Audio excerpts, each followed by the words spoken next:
All right, here's what we're doing, Fanta. Here's what we're doing. Purdue was up by 16 late in the first half against Ohio State, blows the lead. I think they were down by as many as 9 late in the second half.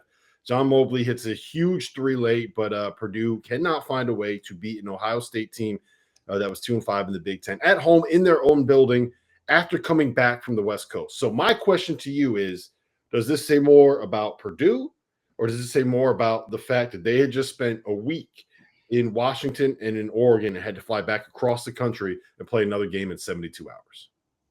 Well, maybe Terrence, he's right on that one, because I think the travel there affects them. But you know what? I think it's a couple of things. One is, it's really hard to just win 7, 8, 9, 10 in a row in your league. Like, at some point, you're going to blink. And they did. And I think that they took Ohio State lightly. They might say that they didn't, but you're up 41-28 at the half, guys. I don't know about you, but it's human nature. I'd be like, we got this in the bag. We got this in the bag. Now they look gassed in the second half. There's no question about that.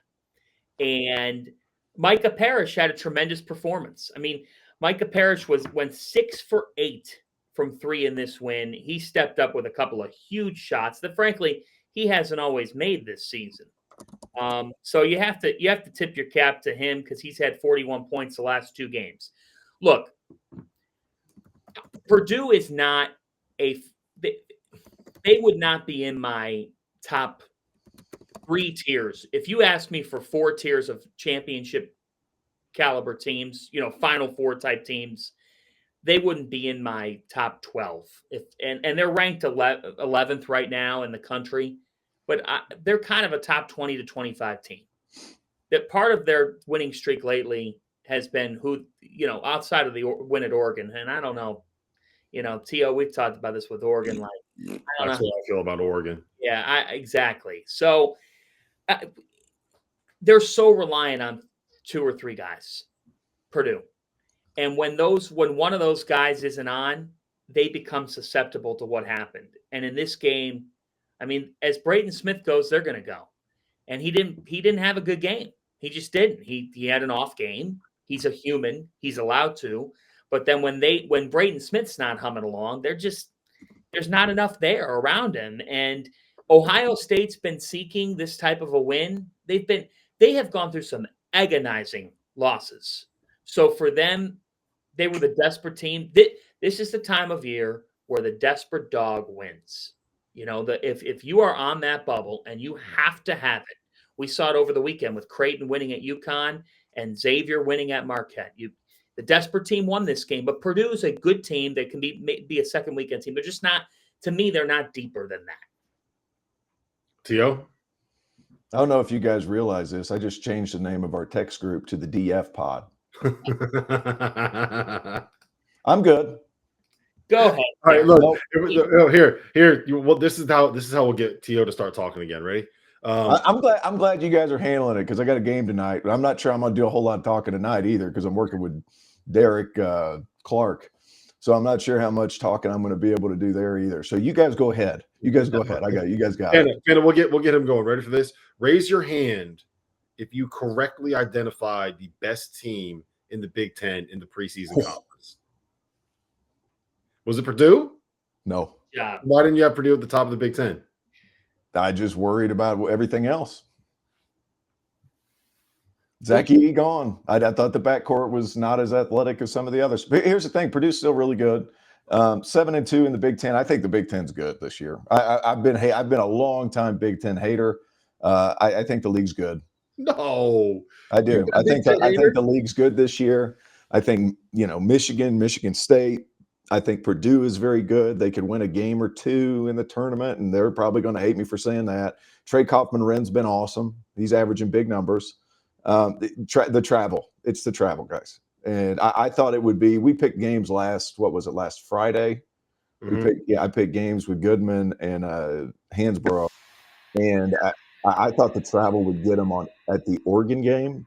It didn't get them at Oregon. It got them on the return trip. So those things happen. Ohio State's got talent, guys. Like they do. They have talent. They've had some miscues here and there, but they've got talent and they can beat you on a given night because that point guard matchup's pretty good. But Trey Kaufman-Wren was National Player of the Week, or Naismith National Player of the Week, was great. And then the travel is not it's not nothing. And it doesn't matter in football. They travel once a week. They don't miss school. In basketball, it's a real thing because you got to go for multiple game trips. Yep. And you spend a lot of time over there and you actually get adjusted to your body clock over there. And then you got to come back. And if you're taking a red eye back, which is just, we've all been on red eyes, man. It sucks, right? It sucks. There's at least one day, sometimes 2 days where it just kind of ruins you. If you fly a red eye back on a Saturday night into Sunday, you sleep all day Sunday, and you got to try to figure don't change that. Don't change that name back, Fanta. Don't change that name back. Okay. Don't change it back. Listen. Well, can I just say for the record? Talk about Louisville. Can I just say for the record? Hold on. Can I just say for the record? T.O., what did you what was the original name of the chat that you changed it from? It was the TF podcast because you two kept ditching me for games in the CAA. I couldn't get an invite. You guys go down to Charleston, you hang out, you have dinner at Hall's. What am I doing? Sitting here. Hall's is delicious. But you had Hall's when you came down to Greenville a couple of years ago. Out of the refrigerator. I don't want to. You had Hall's when you had Hall's when you came down to Greenville when we put the game on for Furman. Yeah, exactly. I like hanging out with you guys because we go have good dinners and I don't get invites anymore. Who set that one up? So a couple things. Number one, last year I counted 10 minutes on my phone clock. You did. And you two were riffing about some sort of ridiculous topic. And then I finally jumped in after a good 10 minutes. I could have gone to the bathroom, taken a dump, come back. I seriously considered it a second ago. I was like, I really have to pee. I'm thinking about just walking out, turning my mic off. We disagreed on something. We're allowed to disagree on something. So I wouldn't have played tennis. I wouldn't have played Tennessee either, but I think it's beneficial. Yeah. It's okay. All right. The reconvening, like of they understood who they were as second. Like you saw Case and Pryor go down. Tennessee, I would have never done that.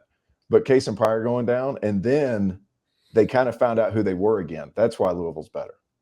Like, and then I think Rain Smith benefiting off of Chucky Hepburn's been elite.